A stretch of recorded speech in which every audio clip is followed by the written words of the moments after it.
Fabi developed his pieces quite confidently. Actually, both guys ended up castling queenside and then moving their kings.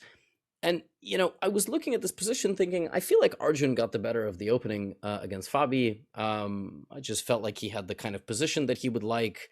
But very quickly, Fabi, very experienced, maneuvered his knight, made a couple of nice improving moves.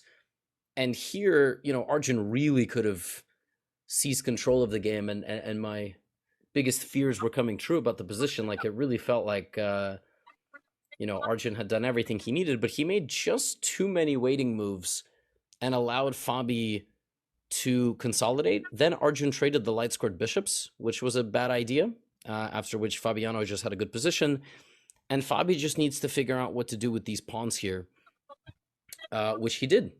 He brought his knights back to hilarious squares, d1 and f1, but all of that prepared him to move his pawns forward. He ended up moving his f-pawn forward, and he has the idea to put this knight on the e5 square or even on the g5 or h4 squares, but I mean, obviously, this one is much better.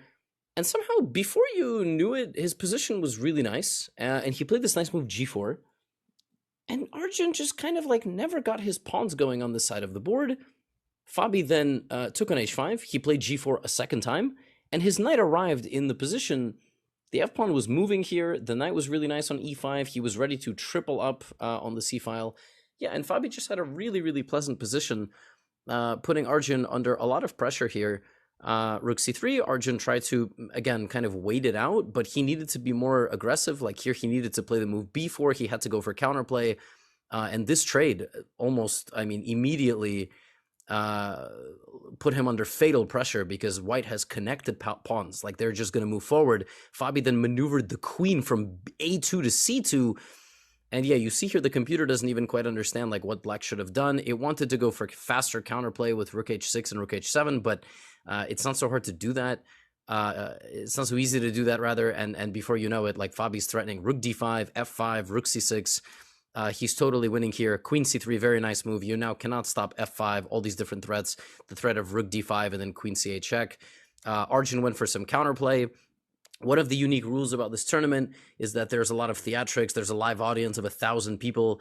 You have to play to checkmate. There is no resigning. It's literally called, the event was literally called checkmate.